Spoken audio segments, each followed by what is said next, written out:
ஒரு வழியாக ஆயுத பூஜை சரஸ்வதி பூஜைங்கிற அந்த ஃபெஸ்டிவல்லாம் முடிஞ்சு எல்லோரும் ஒன்றிலேருந்து ஒரு நார்மல் பேக் டு ஆஃபீஸ் அந்த மாதிரி ஒரு மூடுக்கு வந்தாச்சு. இந்த ஃபெஸ்டிவலுக்கு முக்கியமான 2 படங்கள் ரிலீஸ் ஆச்சு. ஒன்று வந்து தனுஷ் நடித்து இயக்கிய இட்லி கடை, அது வந்து அக்டோபர் 1ஆம் தேதி ரிலீஸ் ஆச்சு. அதனைத் தொடர்ந்து காந்தாரா, ரிஷப் ஷெட்டி இயக்கி நடித்த காந்தாரா சாப்டர் 1 அந்த படம் அக்டோபர் 2ஆம் தேதி ரிலீஸ் ஆச்சு நேற்றைய தினம். ஸோ இந்த 2 படங்களுமே என்ன மாதிரியான ரசிகர்கள்கிட்ட ஒரு ரெஸ்பான்ஸ் வாங்கியிருக்கு, இந்த படத்தினுடைய கதை என்ன, எந்த படத்துக்கு இந்த வீக்கெண்டை போய் தைரியமாக பார்க்கலாம் அப்படிங்கிறது குறித்து பார்த்துடலாம். ஸோ இட்லி கடை தனுஷனுடைய ஒரு அற்புதமான ஒரு ஃபேமிலி என்டர்டெய்னர் படமாக இந்த வாரம் ரிலீஸ் ஆகிருக்கு. காரணம் வந்து ஏற்கனவே ஒரு 3 படங்கள் இயக்கிய அனுபவம் இந்த படத்துக்கு அவருக்கு ரொம்பவே கை கொடுத்துருக்கு அப்படின்னு சொல்லலாம். ஒரு டைரக்டராக தனுஷ் வந்து ஒரு அடுத்த கட்டத்துக்கு தன் நகர்த்தியிருக்காரு. அடுத்த அவரே ஹீரோ அப்படிங்கிறதுனால ஏற்கனவே தனுஷனுடைய பர்ஃபார்மன்ஸ் ஆக்டிங்லாம் எங்கேயுமே குறை சொல்ல முடியாது. இந்த படத்தில் இன்னும் ஒரு படி மேலே போய் ரொம்ப மெச்சூர்ட ஒரு ஆக்டிங்கை பர்ஃபார்ம் பண்ணியிருக்காரு. அட்டகாசமாக இருக்குது பர்ஃபார்மன்ஸ். ஸோ இந்த படத்தினுடைய கதை அப்படின்னு பார்த்தா ஒன்றுமே இல்லை. அவருடைய அப்பா ராஜ்கிரண் ஸோ அந்த ஊரில் வந்து ரொம்ப டேஸ்ட்டாக இட்லி வியாபாரம் பண்ணுற ஒரு சின்ன கடை நடத்துகிறவங்க. வேறு எங்கேயும் கிளைகள்லாம் வேண்டாம், இந்த ஒரு கடையை அழகாக நடத்தி அதில் இருக்கிற வியாபாரம் போரும் அப்படின்னு நினைக்கிற ஒரு ஃபேமிலி. அவருடைய பையன் தனுஷ். ஸோ அவருக்கு வந்து அப்பாவுடைய கைப்பக்குவம் இயற்கையில் இருந்தாலும் தாம் பெருசாக சாதிக்கணும் அப்படிங்கிறதுனால வெளிநாடுகளுக்கு போய் அங்கே தனக்கான ஒரு வட்டத்தையும் ஒரு ஃபேமிலியும் கிரியேட் பண்ணிட்டு இருக்கக்கூடிய தனுஷ். ஸோ இந்த சூழ்நிலையில் நமக்கு அப்புறம் இந்த இட்லி கடையை யார் நடத்துவா, இந்த கடை அதோடு அழிஞ்சு போயிடுமா, இந்த கிராமத்திலேயே நம்ம வெளியில் போக முடியாது, ஆனால் அந்த கடையை யார் பார்த்துக்குவா அப்படின்னு நினைக்கிற ராஜ்கிரண் இந்த மனநிலையில் இருக்கிறப்ப தனுஷ் வந்து மீண்டும் தன்னுடைய கிராமத்துக்கு வர வேண்டிய சூழ்நிலை வருது. அப்படி வரக்கூடிய தனுஷ் அப்பாவோட எண்ணப்படி தன்னுடைய கனவு ஒரு கடையாக இருக்கக்கூடிய அந்த இட்லி கடையை நடத்தினாரா, இல்லை தனக்கு பிடிச்ச வெளிநாட்டில் ஒரு பிஸ்னஸ்ஸு ஒரு ஹை சேலரி அந்த மாதிரி ஒரு லைஃப்பை வாழ்ந்தாரா அப்படிங்கிறதான் இந்த இட்லி கடை படத்தினுடைய கதை கரு. இதை தாண்டி வந்து ஒரு படத்தில் வந்து ஒரு உணர்வுபூர்வமான ஒரு விஷயத்தை அழகாக சொல்லியிருக்காங்க. ஸோ ஃபர்ஸ்ட் ஹாஃப் வந்து ரொம்ப எக்ஸ்ட்ராடினரியாக சூப்பராக டேக் ஆஃப் ஆகி போச்சு. செகண்ட் ஹாஃபில் வந்து நல்லா இருக்குது, பட் இருந்தாலும் இன்னும் கொஞ்சம் அந்த ஆக்ஷன் சீக்வன்ஸை குறைச்சிட்டு சென்டிமெண்ட்டை எடுத்துருக்கலாமோ அப்படின்னு தோணுச்சு. ஸோ பல இடங்களில் நெஞ்சு நிற்கிற மாதிரியான ஒரு சீன்ஸ் இருக்க தான் செய்யுது. ஏற்கனவே பார்த்தீங்கன்னா அந்த அருண் விஜய் ஒரு சூப்பரான ரோல் பண்ணியிருக்காரு. அருண் விஜயும் தனுஷும் அந்த மோதிக்கிற சீன்ஸ்லாம் ஏற்கனவே தனுஷனுடைய விஐபி படத்தை நினைவுபடுத்துகிற மாதிரியே இருக்குது. அதெல்லாம் கொஞ்சம் குறைச்சிருந்தா இன்னும் படம் பர்ஃபெக்டாக இருந்திருக்குமோ அப்படின்னு தோணுச்சு. ஸோ மொத்தமாக அந்த படத்தில் அட்டகாசமான ஆர்டிஸ்ட்லாம் போட்டிருக்காரு. நித்யா மேனன் ஹீரோயின். போன படத்தில் பார்த்தீங்கன்னா தலைவன் தலைவியில் ஒரு நான்வெஜ் புரோட்டா கடையில் அவ்வளவு சூப்பராக விஜய் சேதுபதியோட கலக்கியிருப்பாங்க. இந்த படத்தில் பியூர் வெஜிடேரியனாக ஒரு இட்லி கடையில் ஒரு வில்லேஜ் கேர்ளாக நித்யா மேனன் வேறு மாதிரியான ஒரு பர்ஃபார்மன்ஸ் பண்ணியிருக்காங்க. ஸோ அவங்க கேரக்டர் அட்டகாசம். ராஜ்கிரண் வந்து சொல்லவே வேண்டாம், ஒரு தனுஷருடைய அப்பாவா கிராமத்தில் இருக்க ஒரு சின்ன இட்லி கடை நடத்துகிற ஒருத்தராக அட்டகாசமான நடிப்பு. இதை தாண்டி படத்தில் இருக்கக்கூடிய அருண் விஜய் ஒரு நெகட்டிவ் ஷர்ட்டோட சூப்பரான பர்ஃபார்மன்ஸ். இப்படி எல்லாருமே அவங்க பங்களிப்பை ரொம்ப சரியாக கொடுத்துருக்காங்க.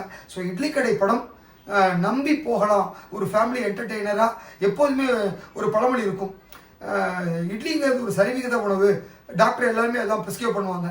அந்த மாதிரி எல்லாருமே பார்க்கக்கூடிய ஒரு படமாக இந்த இட்லி கடை படம் இந்த ஒரு ஃபெஸ்டிவலுக்கு அமைஞ்சிருக்கு. நிச்சயமாக எல்லாரையும் ஒரு திருப்திப்படுத்துகிற ஒரு படமாக இட்லி கடை அமைஞ்சிருக்கு. ஸோ நம்ம விஜய் டாக்கீஸில் இட்லி கடை படத்துக்கு ரேட்டிங் 3.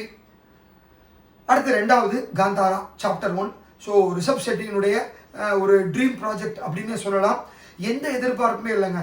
ஒரு 3 வருடத்துக்கு முன்னாடி ஒரு கன்னட படமாக வந்த படம் தான் காந்தாரா. அந்த படத்தினுடைய மேக்கிங், அதில் இருந்த பாடல்கள், அந்த படம் சொன்ன விதம், அது எல்லாமே புதுசாக இருந்தது. ஸோ ஒரு கன்னட படமாக வந்து தமிழ், தெலுங்கு, ஹிந்தின்னு எல்லா லாங்குவேஜ்லேயும் ஓவராலாக பிரமாதமாக வசூலை வாரி குவிச்ச படம் அது. ஒரு 15-16 கோடியில் உருவான அந்த படம் 400-450 கோடி அளவுக்கு கலெக்ட் பண்ணி ஒரு பேன் இந்தியா படமாகவே மாறுந்துச்சு. அதுக்கப்புறம் தான் இந்த படத்தினுடைய 2ஆம் பாகம் அப்படிங்கிற விஷயத்தை யோசிக்க ஆரம்பித்தார் ரிஷப் ஷெட்டி. அதற்கான உழைப்பையும் போட்டார். ஸோ அந்த பொறி பார்த்தீங்கன்னா நம்ம ஏற்கனவே பாகுபலி படம் பார்த்தோம். அந்த பாகுபலியில் பார்த்தீங்கன்னா ஃபர்ஸ்ட் ஹாஃப் ரிலீஸ் பண்ணிட்டாங்க.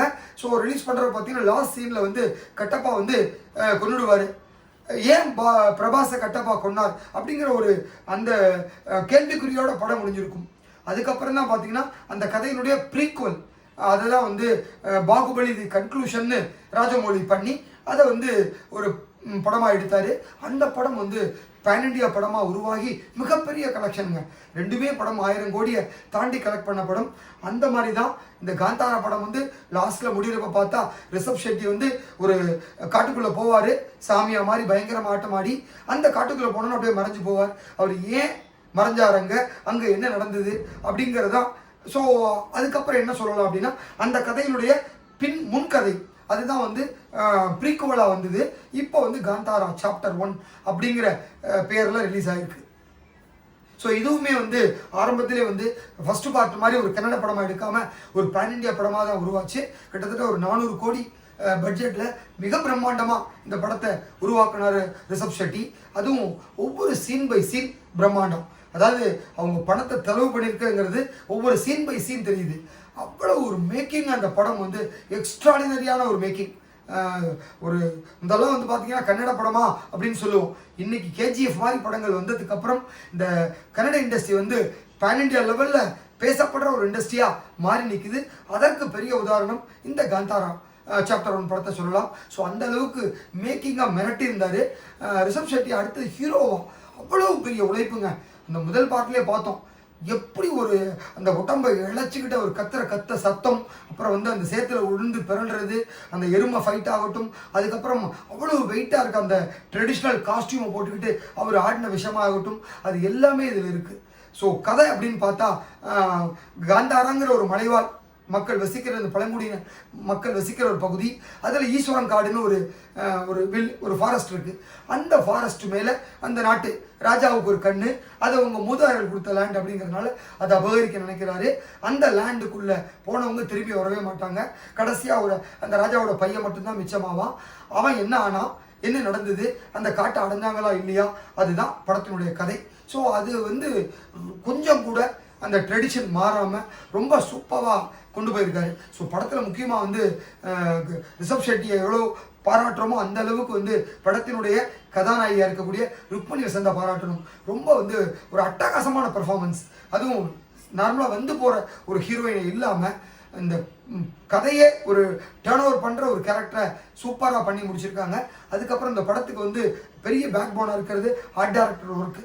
அவர் இல்லைன்னா இந்த மாதிரியான ஒரு படத்தெல்லாம் எடுக்கவே முடியாது. அவர் வந்து கலக்கிட்டார். அதற்கு அடுத்தபடியாக படத்தினுடைய மியூசிக், ஏற்கனவே வந்து காந்தாரா படத்தினுடைய அந்த வராக ரூபம் பாட்டு அவ்வளவு ஹிட்டு.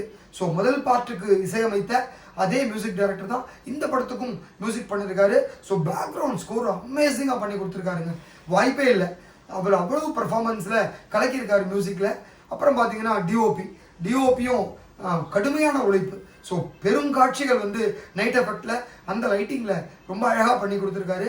ஒரு பேன் இந்தியா படத்துக்கு தேவையான அத்தனை அம்சங்களும் இந்த காந்தாரா சாப்டர் 1 படத்தில் இருக்குது. ஸோ படம் வந்து நேற்றைய தினம் ரிலீஸ் ஆகி மிகப்பெரிய ஒரு வசூலை குவிச்சிட்டு இருக்கு. வேர்ல்டு வைட் இந்த படம் மிகுந்த எதிர்பார்ப்போட ரிலீஸ் ஆனதுனால எல்லா காட்சிகளுமே ரொம்ப நேற்று அரங்கு நிறைந்த காட்சிகளாக இருந்தது.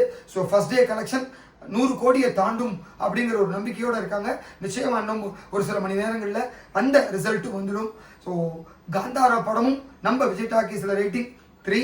ஸோ இந்த இட்லி கடை அண்ட் காந்தாரா இந்த 2 படங்களுமே இந்த ஃபெஸ்டிவல் சீசனில் எல்லா ரசிகர்களையும் திருப்திப்படுத்துகிற ஒரு படமாக வந்திருக்கு. நிச்சயமாக 2 படங்களுமே பெரிய லெவலில் லாபத்தை குவிக்கும் அப்படிங்கிறதுல எந்த சந்தேகமும் இல்லை. நன்றி.